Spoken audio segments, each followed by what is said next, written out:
At 11:30 on the morning of December 22, 1944, Private First Class Leo Palma crouched in his frozen foxhole south of Bastogne, Belgium, watching 4 German soldiers approach through the snow carrying white flags. The temperature was -20 C. His hands were so numb he could barely grip his Browning automatic rifle. Ice crystals formed in his nostrils with each breath. He had been in this position for 48 hours without hot food, without adequate winter clothing, without hope of reinforcement. The German officers walking toward him wore long wool overcoats and shiny black boots. They looked warm, well-fed, confident. Palma knew what they wanted. They wanted the Americans to surrender. The senior German officer was Major Wagner of the 47th Panzer Corps. Their junior officer, Lieutenant Helmuth Henny of the Panzer Lehr Operations Section, carried a briefcase under his arm. Inside that briefcase was an ultimatum that promised total annihilation if the Americans refused to surrender within 2 hours. The Germans had every reason to expect success. They had the 101st Airborne Division completely surrounded. 5 German divisions against 1 American division. The Americans were outnumbered 5 to 1. They had no tanks worth mentioning. They were running out of ammunition, medical supplies, food. The weather had grounded all Allied aircraft for 6 days. No air support, no supply drops, no hope of immediate relief. What the Germans did not know was that the American commander in Bastogne was a 46-year-old artillery officer named Anthony McAuliffe, who had never heard of the word surrender. And in the next 17 minutes, McAuliffe would give a one-word reply that would echo through military history, inspire a surrounded division to fight on, confuse and demoralize the German command, and help turn the tide of Hitler's last desperate offensive in Western Europe. The Battle of the Bulge had started 6 days earlier on December 16, when 200,000 German troops and 1,000 tanks smashed through the American lines in the Ardennes forest. It was Hitler's final gamble,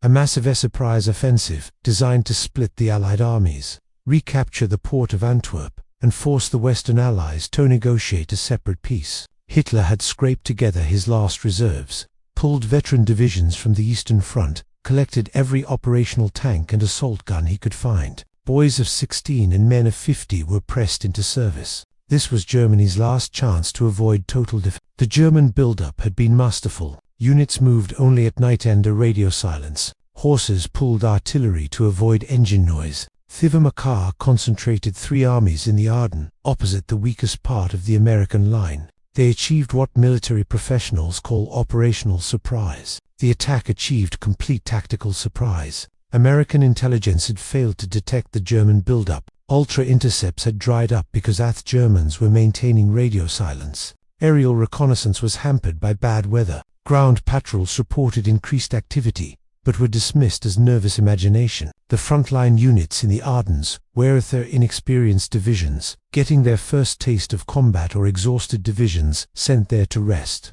The 106th Infantry Division had been in the line for 5 days. The 28th Infantry Division was recuperating from the Hürtgen Forest bloodbath. They were not prepared for what hit them. The German plan required they had to capture key road junctions before the Allies could react. Before the weather cleared, an Allied aircraft returned to dominate the battlefield. Bastogne was one of those key road junctions. 7 major roads converged on this small Belgian market town. Control Bastogne, controlled movements road the southern Ardennes. Without Bastogne, the German offensive would bog down. With Bastogne, they could drive to Antwerp. General Dwight Eisenhower recognized the danger immediately. On December 17th, he ordered the 101st St Airborne Division to move from their rest area at Morales-en-Lerend, near Reims, France, to Bastogne. The division had been recovering from 3 months of combat in Holland during Operation Market Garden. They had taken heavy casualties. Many of the men were on leave in Paris. The division commander, Major General Maxwell Taylor, was in Washington attending a staff conference. The assistant division commander, Brigadier General Gerald Higgins, was in England. That left Brigadier General Anthony McAuliffe, the division artillery commander, in temporary command. Mick, AULIFFE, was not supposed to be commanding an airborne division in the biggest battle of the Western Front. He was an artilleryman, a 1918 West Point graduate who had spent most of his career around howitzers and fire direction centers. Born in Washington, July 2, 1898, McAuliffe had attended West Virginia University before entering West Point. In 1917, his class underwent an accelerated program due to World War I, graduating in November 1918 just as that war ended. For 25 years, McAuliffe had served in various artillery positions, a competent but unremarkable officer slowly climbing the ranks. World War II changed everything. He had jumped into Normandy with the 101st on D-Day, breaking his back during a practice jump in May, but still going into combat on June 6 when Brigadier General Don Pratt was killed during the glider landings. McAuliffe was promoted to Assistant Division Commander. He had proven himself under fire in Normandy and again in Holland during Operation Market Garden, and now through circumstance beyond anyone's control. The defense of Bastogne, and perhaps the outcome of the entire German offensive, rested on his shoulders. The 101st started arriving in Bastogne late on December 18 after a brutal 107 miles truck ride through freezing rain and snow. The journey itself was a nightmare. Men packed into open trucks, no room to sit, standing for hours in the freezing darkness. Some trucks broke down and had to be abandoned. Others skidded off icy roads. Men jumped from moving vehicles to relieve themselves, then ran to catch up. They passed retreating American units, heading the opposite direction.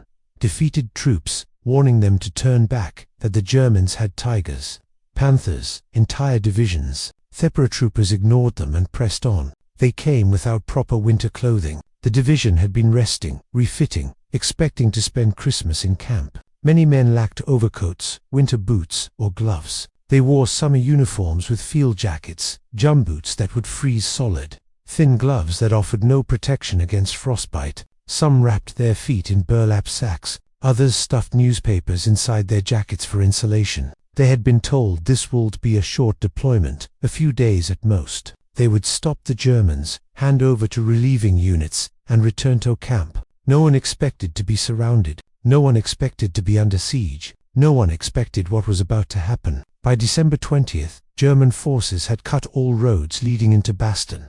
The 101st, along with elements of combat, Command B of the 10th Armored Division, the 75th Tank Destroyer Battalion, and various other units that had retreated into the town were completely encircled. About 14,000 American troops trapped in a town that before the war had 8,000 inhabitants. Outside the perimeter, 5 German divisions pressed in: the 2nd Panzer Division, Panzer Lehr Division, 26th Volksgrenadier Division, and elements of 2 other divisions. The Germans had tanks, artillery, ammunition, supplies, and time. The Americans had determination. The first major loss that shook the defenders came on December 19th, when Lieutenant Colonel James Lorade was killed by German artillery at Noville. LRAD commanded the 1st Battalion, 56th Parachute Infantry Regiment. He had installed his headquarters in a building in Noville, a small village north of Bastogne. A German 88mm shell crashed through the building. Ladd was killed instantly by the explosion. Major William de Sabry, who was with him, was severely wounded, losing an eye. The sudden death of a battalion commander sent shock through the regiment. If a lieutenant colonel could die that quickly, that is Ellie, what chance did privates and corporals have? The second devastating blow came when most of the Division Medical Company was captured. The medics had set up an aid station in what they thought was a secure area. They were treating wounded from the previous day's fighting when German forces suddenly appeared. The Germans had infiltrated through a gap in the American perimeter during the night. Within minutes, the aid station was over 100 medical personnel captured, including crucial dozens of wounded Americans taken prisoner, medical supplies, ambulances, surgical equipment, all lost. From that point on, the wounded in Bastogne would receive only the most basic medical care. The losses mounted daily. Each capture, each wounded soldier who could not be properly treated added to the desperation. Company commanders who started with 150 men were down to 60 or 70. Platoons Thatchold had 40. Men had 15 or 20. Squad leaders commanded 3 or 4 of 12. The defenders knew they were on their own. No relief was coming soon. The weather prevented any air support or supply drops. German artillery pounded the town day and night. The screaming Mimis Nebluer rockets came in salvos of 6. Their distinctive howl terrifying soldiers and civilians alike. 88mm shells punctured through buildings like they were made of paper. 150mm howitzers turned entire blocks into rubble. The medieval buildings offered little protection. Stone walls that had stood for centuries were blown apart by high explosive shells. The Cathedral of St. Peter took multiple direct hits, but somehow remained standing. The town square became a moonscape of craters and debris. Civilians huddled in cellars as their homes collapsed above them. Some cellars held 50 or 60 people, men, women, children, babies, all pressed together in the darkness, listening to the thunder above, wondering if the next shell would bury them alive. The cold was as much an enemy as the Germans. Temperatures dropped to -28°C on the worst nights. Rifle bolts froze. Machine gun mechanisms had to be worked constantly to prevent freezing. Morphine cigarettes had to be thawed in medics' mouths before injection. Blood plasma froze before it could bed. Men urinated on their rifles to thaw the actions. They learned to keep one round chambered at all times. Beckles working the bolt might be impossible. Frostbite claimed more casualties than German bullets. Some days, men would remove their boots to check their feet and find toes black with gangrene. The medical aid stations filled with soldiers who would lose fingers, toes, entire limbs to the cold. By the morning of December 22nd, the situation in Bastogne was critical. The defenders had been under constant attack for 2 days. The temperature had dropped to -20°C at night. Wounded men were dying from exposure as much as from their injuries. Frostbite cases overwhelmed the few remaining medics. Men's feet swelled so badly from the cold that they had to cut their boots open to prevent gangrene. The American artillery was running dangerously low on ammunition. Some batteries were down to 10 rounds per. Infantry units reported they had enough small arms ammunition for one more serious fight, maybe 2 if they were careful. Food supplies were critically low. Most units were on 1/3 rations. Hot food was aimed. Men survived on cold rations and melted snow. Medical supplies were almost gone. Morphine was rationed. Surgeons operated without anesthetic. Bandages were washed and reused. The wounded lay on church pews and classroom floors because there were no more stretchers. McAuliffe knew all of this.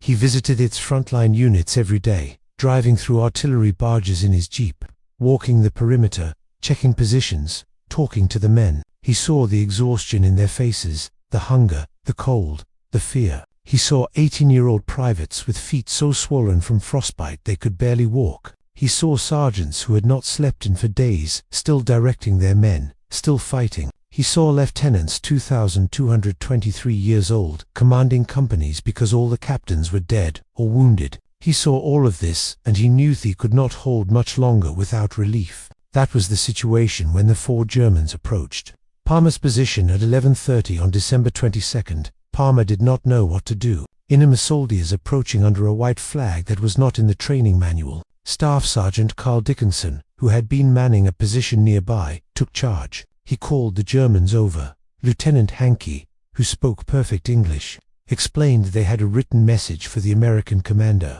They would consent to being blindfolded. In fact, they had brought their own blindfolds, white cloth strips that looked like they had been torn from bedsheets. Private First Class Ernest Premetz, a medic who spoke German, joined Dickinson. Together, they blindfolded the 2 German officers and led them on a circuitous route through American positions to the F Company command post. The Germans could not see where they were going, but they could hear. They heard American voices, tired but determined. They heard weapons being cleaned and loaded. They heard sergeants giving orders. They did not hear panic. They did not hear defeat. The message was passed up the chain of command. First Sergeant Constantine Pappas informed Captain James Adams that the Germans had already presented a written message. Lieutenant William Hursky was on the phone reading it to the battalion command post in Marvy. From battalion, it went to the 327th Regimental Headquarters. Colonel Joseph Harper, Theregimental Commander, was out inspecting positions.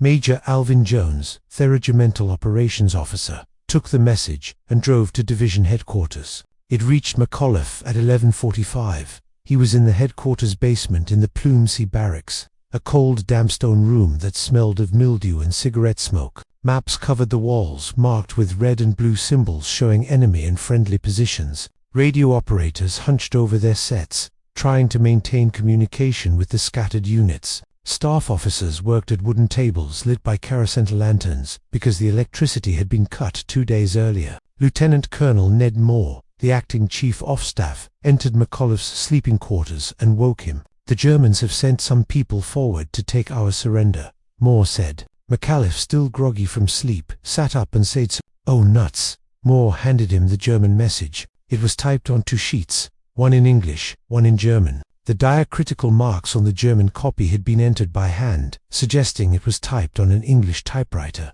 The English version read, "To the USA commander of the encircled town of Bastogne, the fortune of war is changing. This time the USA forces island near Bastogne have been encircled by strong German armored units. More German armored units have crossed the river near Orthaville, have taken Marsh and reached St. Hubert by passing through Homper-Sibert. Labremont is in German hands. There is only one possibility to save the encircled USA troops from total annihilation. That is the honorable surrender of the encircled town. In order to think it over, a term of 2 hours will be granted beginning with the presentation of this note. If this proposal should be rejected, 1 German artillery corps and 6 heavy battalions are ready to annihilate the USA troops in and near Bastogne. Theater for firing will be given immediately after this 2 hours term. All the serious civilian losses caused by this artillery fire would not correspond with the well-known American humanity. The German commander, McAuliffe, read the message, crumpled it into a ball, threw it in a wastepaper basket, and muttered again, "Oh, nuts." Then he walked out to visit some units on the western perimeter to congratulate them for eliminating a German roadblock earlier that morning. As far as he was concerned, the German demand did not deserve a response. The Germans were taking one hell of a beating, and they wanted the Americans to surrender. It was absurd, but the Germans were waiting for an answer. They had come under a flag of truce with a formal written demand. Military protocol required some kind of response. When McAuliffe returned to the headquarters an hour later, his staff was discussing what to say. Someone suggested a formal military response, outlining why surrender was not an option. Someone else suggested declaring the tactical situation that the 4th Armored Division was approaching from the south. Lieutenant Colonel Harry Kinnard, the division operations officer, had a different idea. Inside, in the presence of his staff, McAuliffe wondered aloud, "Well, I don't know what to tell them." Kinnard said, "What you said initially would be hard to beat." McCall asked, "What do you mean?" Kinnard said, "Sir, you said nuts." All members of the staff enthusiastically. McAuliffe grabbed a piece of paper and wrote to the German commander, "Nuts, the American commander." He handed it to a clerk and said, "Have it typed up." The typed response was given to Colonel Joseph Harper, commander of the 327th Glider Infantry Regiment. Harper would deliver it personally to German officers who were still waiting blindfolded.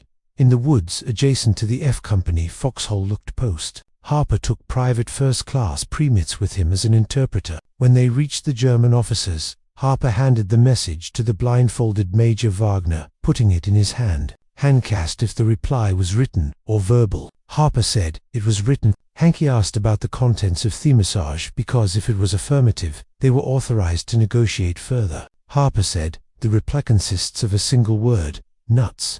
Hanky, not understanding, asked, "Is that reply negative or affirmative?" Harper replied, "The reply is decidedly not affirmative," adding, "If you continue this foolish attack, your losses will be tremendous." Hanke translated. The major nodded. The 2 blindfolded German officers were then driven again by a roundabout route back to their entry point at the Kessler farm. There, the blindfolds were removed. The Germans opened and looked at the reply. They asked, "What does this mean?" They obviously did not understand the American slang. Harper and Premetz discussed how to explain it. Harper suggested, "Tell them to take a flying shit." Premetz thought about it, then straightened up, faced the Germans, and said in German, "Duckst zu, you can go to hell." The German major's face darkened. Henke translated Harper's additional comment, "If you continue to attack, we will kill every goddamn German that tries to break into this city." Hanke replied, "We will kill many Americans. This is war." Harper responded, "We will kill many Germans." Then Harper said, "On your way, bud, and good luck to you." After Henke translated, the major acknowledged. They saluted, and the Germans started to walk away. Harper angrily called out, "If you don't know what I'm talking about, simply go back to your commanding officer and tell him to just plain go to hell."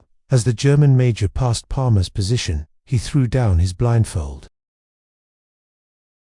Palma caught it. He would later use it to clean his Browning automatic rifle, and then throw it away, not realizing its historical significance. The German party returned to their lines at 1400 hours. 2 o'clock in the afternoon, they drove first to the 9001st Panzer Grenadier Regiment headquarters at Lutravor, then to the Panzer Division headquarters about a mile further south. General Heinrich von Luttwitz, commander of the 47th Panzer Corps, happened to beat the Panzer headquarters. When Major Wagner and Lieutenant Hanke presented the American reply, Luttwitz could not believe it. He had been confident the Americans would surrender. He had already prepared to accept the surrender to march into Bastogne as a victor. Instead, he received a one-word messenger, did not understand. General Fritz Bohlen of the Panzer Division said it was time to start the artillery barrage from behind the hill. Luttwitz interrupted him, explaining that the heavy artillery was no longer there. It had been moved to forward positions past Bastogne to support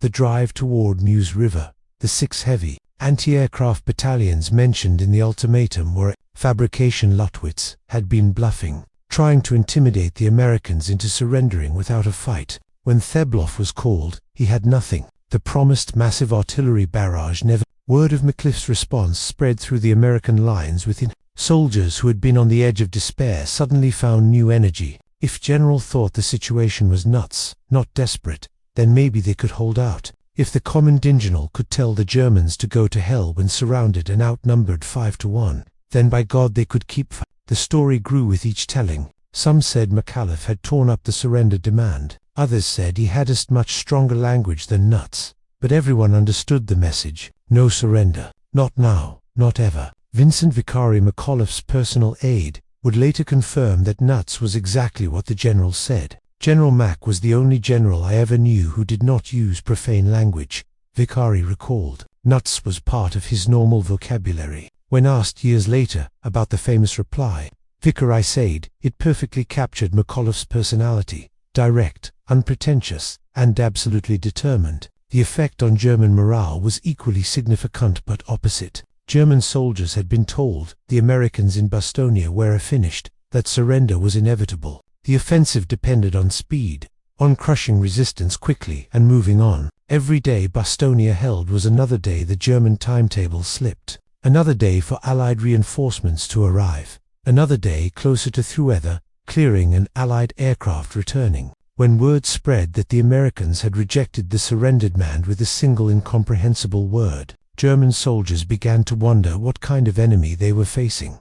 Experienced German tank commanders who had fought across Russia and France knew when an enemy was ready to break. The Americans in Bastogne should have been ready to break. Surrounded, outnumbered, no air support, limited supplies, terrible weather. Every military indicator pointed to surrender, but they had not surrendered. They had responded with a word that, even when translated, made no tactical sense. This psychological dimension of warfare proved crucial. The side that believes it will win has an enormous advantage over the side that begins to doubt. McAuliffe's nuts created doubt in German minds while strengthening American resolve. That psychological shift was worth more than a regiment of reinforcements. Field Marshal Hasso von Manteuffel, commander of 5th Panzer Army, was furious when he learned of the American response. He had counted on Bastogne falling by December 22nd. His panzer divisions were supposed to be across the Meuse River by Christmas. Instead, they were stuck besieging a single town. The weather cleared on December 23rd. For the first time in a week, the sun broke through the clouds. Within hours, C-47 transport planes appeared over Bastogne, dropping supplies by parachute. Medical supplies, ammunition, food, winter clothing floated down into the American perimeter. 241 planes dropped 144 tons of supplies, not enough to solve all problems, but enough to keep fighting.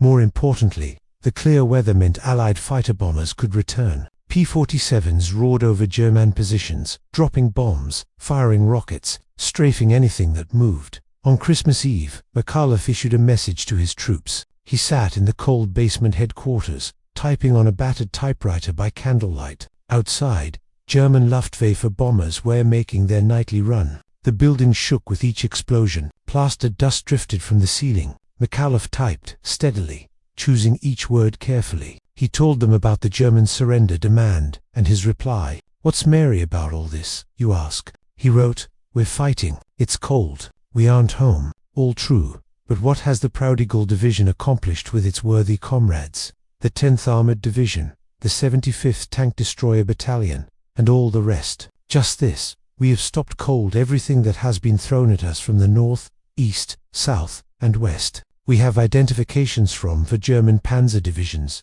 to German infantry divisions, and one German parachute division. These units, spearheading the last desperate German lunge, were headed straight west for key points when the Eagle Division was hurriedly ordered to stem the advance. We are giving our country and our loved ones at home a worthy Christmas present, and being privileged to take part in this gallant feat of arms, are truly making for ourselves a Merry Christmas. The message was mimeographed and distributed to every unit. Company commanders read it to their men in foxholes, in basement, in the ruins of buildings. Some soldiers wept, others cheered. All understood that their commanding general was with them, understood their suffering, and believed they would prevail. That same night, German forces launched their heaviest attack yet. The Afrika Korps veterans of the Panzer Division struck from the west. The 15th Panzer Grenadier Division attacked from the southeast. The 26th Volksgrenadier pressed from tanks and infantry supported by artillery tried to break the American perimeter at multiple points. At Charmes, Team Cherry of the 10th Armored Division faced 18 German tanks, supported by a regiment of infantry. The Americans had 4 tank destroyers and 2 companies of paratroopers. The German tanks advanced in thick darkness, their engines roaring, their tracks clanking on the frozen ground. The tank destroyers waited until the Germans were within 300 yards, then opened fire. The night exploded with muzzle flashes and explosions. German tanks burst into flames. Infantry scattered. The attack was repulsed, but at a cost. Team Cherry lost half its strength. Near MVI, the 2nd Battalion, 327th Glider Infantry, faced a battalion of German elite Falcium Jagger, who had jumped into Cree, fought in Italy, knew their business. The Germans attacked just after midnight, moving through the woods like ghosts. They got within grenade range before being detected. The fight was hand-to-hand in places, bayonets and knives in theater. Private First Class Thomas Gallagher killed 3 Germans with his entrenching tool when his rifle jammed. The Glider Infantry held but barely. The most serious threat came at Flamier, where German tanks and infantry found a gap in the American lines.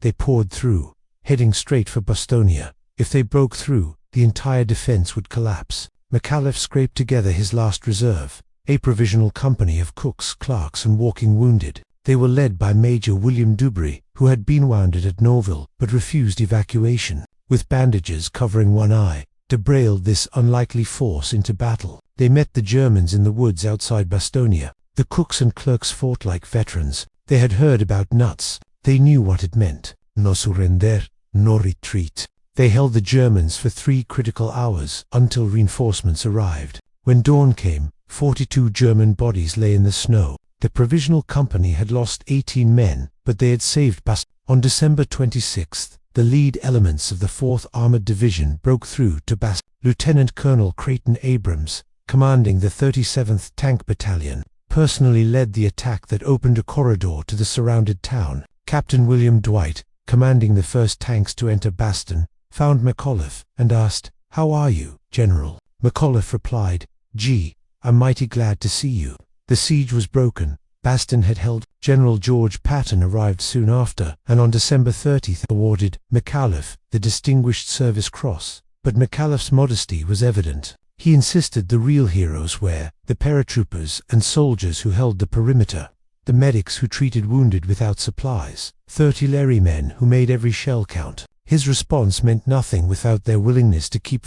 The story of nuts immediately captured American imagination. Walker's bandits flooded into Bastogne. Newspapers across America ran headlines about the nuts' reply. Radio broadcasters told and retold the story. Editorial writers praised McAuliffe's Defiance as quintessentially American. Within days, McAuliffe went from unknown brigadier general to national hero. Mail poured in from across the country. Mothers wrote thanking him for inspiring their sons. School children sent drawings. One company offered to send £10,000 off nuts to Bastogne, but the influence extended far beyond military circles. During the Korean War, When American forces were surrounded at the chosen reservoir, Marines would joke about giving the Chinese the Bastogne treatment. During Vietnam, besieged firebases would reference McAuliffe when refusing enemy surrender demands. The word had become internationalship for defiance against overwhelming odds. McAuliffe was promoted to Major General on January 3, R.D. 1945, and given command of the 103rd Infantry Division. He led them through the final battles in Germany. After the war, he commanded the 7th Army, then United States Army Europe. He retired in 1956 as a full general, but for the rest of his life, wherever he went, he was the nuts general. The town of Bastogne, the main square, was renamed Place General McAuliffe. A monument was erected with the story of nuts inscribed in multiple languages. Every December, the town holds ceremonies commemorating Siege. The Sherman tank that stands in the square bears battle damage from the fighting, a permanent reminder after his desperate days. Lieutenant Colonel Harry Kennard, who suggested using nuts as the official response, would go on to pioneer the use of helicopters in, quote, the combat during Vietnam, commanding 1st Air Cavalry Division. He always said his greatest contribution to military history was recognizing that McAuliffe's instinctive response was perfect. Colonel Joseph Harper, who delivered the message, stayed in the Army, and eventually commanded the United States Army Infantry School. Private First Class Ernest Premetz returned home and became a marine biologist. But every December 22nd, he remembered standing in the snow, telling German officers they could go to hell. The veterans of Bastogne formed the Association of the Battered Bastards of Bastogne, taking pride in the nickname German propaganda had given them.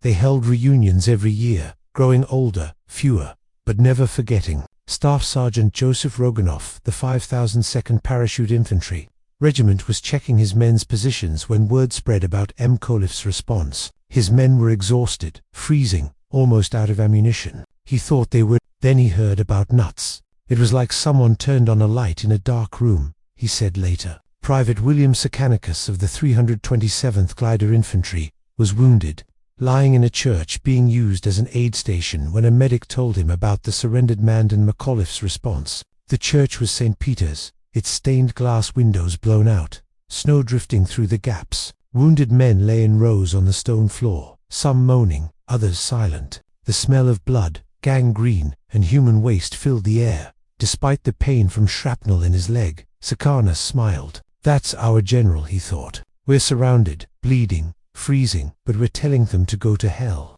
Technical Sergeant Donald Burgett of the 56th wrote that when he heard about nuts, the fear didn't go away, but it became manageable. If the commanding general to joke in this situation, then it wasn't as bad as it seemed. Burgett had been in combat since Normandy. He had jumped into Holland. He knew what desperate looked like. This was desperate, but nuts changed the equation. It turned desperation into defiance. Private First Class Vincent Speranza of the 5001st Parachute Infantry was manning a machine gun position when word came down about the German demand and McAuliffe's response. It was so cold that Speranza had to chip ice off his machine gun's barrel every few minutes. His hands were so numb, he could barely feel the trigger. German tanks were probing their lines, looking for weak spots. Then he heard about nuts. Speranza laughed for the first time in days. Years later, at age 94, he would still get emotional talking about that moment, about how one word from a general he had never met gave him the strength to keep fighting. Corporal Walter Gordon of Easy Company, 56th, had been wounded on December 20th, a bullet through his shoulder. He was in the aid station when news of nuts arrived. Despite his pain, Gordon cheered. He had been with Easy Company since Tarco, through Normandy, through Holland. He knew these men. They would fight to Thelis round, the last man, as long as someone was leading them. McAuliffe's nuts told them someone was. German military historians studied Bastogne extensively after the war. General Heinz Kokat, who commanded the 26th Volksgrenadier Division, wrote that the nuts response demoralized his men more than any American artillery barrage. It showed an enemy who was not thinking about surrender, even when logic dictated they should. It suggested the Americans knew something the Germans did not. The single word created doubt, and doubt in combat is deadly. The Battle of the Bulge continued for another month. After Bastogne was relieved, the Germans fought stubbornly, but the initiative had shifted. By late January 1945, The Germans were back where they started. Having suffered over 100,000 casualties, the Western Front would never recover. 4 months later, Germany surrendered. Anthony McAuliffe died on August 10, 1975 at age 77. He was buried in Arlington National Cemetery with full military honor. His tombstone bears his name, rank, and dates of service. It does not mention nuts. It does not need to. Vincent Vicari, his loyal aide, lived until December 5, 2011, aged 92, to the end. He defended the accuracy of the nut story against skeptics who thought it must have been something more profane. Military's worldwide study Bastogne, example of defense against superior forces at West Point, Sandhurst, Sierre, and staff colleges around the world. Officers analyze the tactical decisions, the positioning of forces, the allocation of scarce resources, but they always include the story of nuts, because it demonstrates something that cannot be taught in a classroom. The importance of moral courage, of maintaining all spirit under extra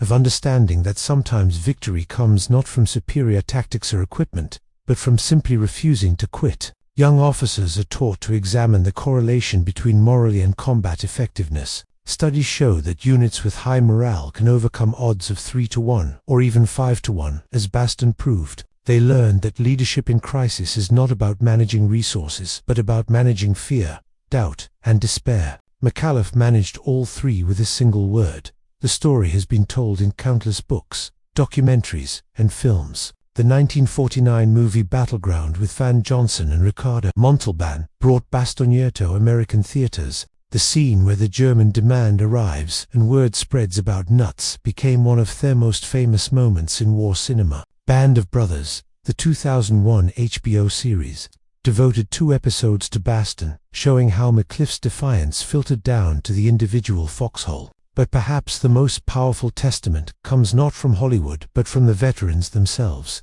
At reunions of the 101st St. Airborne Division Association, old men would gather, their numbers dwindling each year. They would talk about friends long dead, about moments of terror and moments of triumph, and always, inevitably, someone would raise a glass and say, "Nuts," and everyone would laugh, remembering that December day when their general told the Germans to go to hell. First Sergeant Leonard Funk of the 5002nd Parachute Infantry, who would win the Medal of Honor in January 1945, said that Bastogne taught him what Americans were capable of when pushed to the limit. "We found out we could take anything the Germans could dish out and give it back harder. Nuts was just our way of saying bring it on." Major Richard Winters of Easy Company, 56th, who would become famous through Band of Brothers, wrote in his memoirs that McAuliffe's place to P, the response was worth a division of reinforcements. "It gave us something to fight for beyond survival. It gave us pride. We were the guys who said nuts to the Vate." That means even German veterans in post-war interviews acknowledged the psychological impact.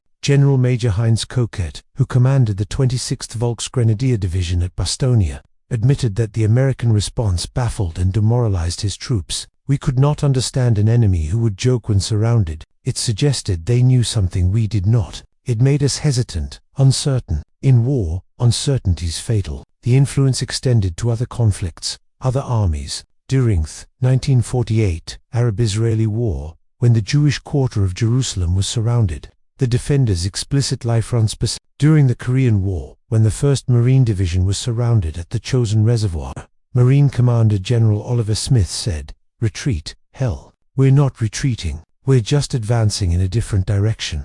The spirit of nuts lived on. In Vietnam, when Fire Support Base Ripcord was surrounded by North Vietnamese forces in 1970, the American commander was asked if he would consider withdrawal. He replied, "McAuliffe didn't withdraw from Bastogne, and we're not withdrawing from Ripcord." They held for 23 days before finally being evacuated.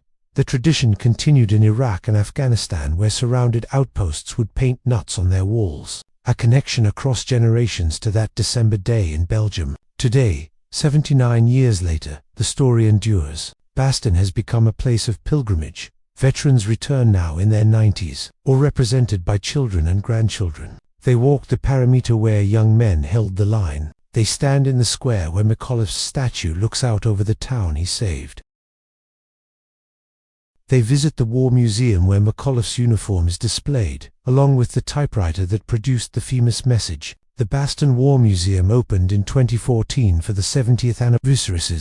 Modern technology to recreate the siege. Visitors experience the cold, hear the artillery, feel the desperation, but the climactic moment is always the same. The Germans, surrenderment, and McAuliffe's response, nuts. Visitors from around the world speaking dozens of languages all understand that moment. It transcends language, culture, time. It speaks to something fundamental in the human spirit. The refusal to surrender, when surrender seems logical. Belgian citizens have not forgotten either. Every December, they hold ceremonies honoring the American defenders. School children learn about the siege, about McAuliffe, about nuts. They tend the graves at Richapelle American Cemetery, where many of the defenders are buried. They ensure that the sacrifice is remembered. The story is told. The tactical lessons of Bastogne are taught at military armies, interior lines, economy of force, combined arms, defense. But the deeper lesson is about human nature. When people believe in their cause, when they trust their leaders, when they refuse to accept defeat, they can achieve the impossible. McAuliffe understood this. His nuts wasn't bravado. It was recognition that his soldiers would rather die fighting than live surrendering. In that basement in Bastogne, when presented with an ultimatum that logic said he should consider, McAuliffe instead gave the perfect response. Not a sophisticated word, not a diplomatic word, not a military word, just an American word that every American soldier understood, and that left every German soldier confused and demoralized. It was instinctive, authentic, perfect. It came from a general who had walked the lines, seen the suffering, measured the courage of his men, and knew they would not quit. The final statistics tell only part of the story. The 101st Airborne Division's casualties from December 19, 1944 to January 6, 1945 were 341 killed, 1,691 wounded, and 516 missing. The Authorinites defending Bastogne suffered proportionally, but they denied the Germans the crossroads they desperately needed. They bought time for Patton to arrive, for the weather to clear, for the tide to turn. But beyond these numbers, beyond the tactics, beyond the strategy, Bastogne represents something larger. It represents the moment when ordinary people pushed beyond endurance find within themselves extraordinary courage. It represents the power of leadership to transform despair into determination. It represents the truth that wars are won not just with weapons and logistics, but with will and spirit. One word did not win the war, but one word at the right moment helped ensure the war would be won. One word showed that Americans, citizen soldiers far from home, would fight with the same determination as any professional military in history. One word demonstrated that overwhelming force could be met with overwhelming will. One word proved that in warfare, moral factors can overcome material disadvantages. That word was nuts. Simple, clear, defiant, perfect. It came from the gut of a general who knew his men, knew their capabilities, knew they would rather die than surrender. It expressed in 4 letters what volumes of military doctrine try to explain about fighting spirit, unit cohesion, and combat leadership. It reminded us that sometimes in the darkest moments, when logic says surrender and survival instinct says quit, the human spirit can say something else entirely. It can say nuts. The Germans demanded surrender. McAuliffe said nuts. The Americans held. The Germans failed. The war was won. History was made. All because one general at one moment found exactly the right word to express American defiance. Not through careful deliberation, not through strategic calculation, but through simple human instinct that recognized surrender was not an option. On 4 letters, he captured the essence of the American warrior spirit. In one word, he defined defiance for all time. Nuts. It echoes still across the shades, a reminder that freedom is defended, not just with weapons, but with will. Not just with strategy, not just with logic, but with the simple refusal to give up when giving up seems the only rational. That is the true lesson of Bastogne. That is why we remember. That is why 79 years later, in a world that has forgotten so much, we still remember a general who said nuts to an enemy. Fatman did surrender. Because in that word, in that moment, in that choice, we see the best of what we can be when faced with the worst of what we must endure.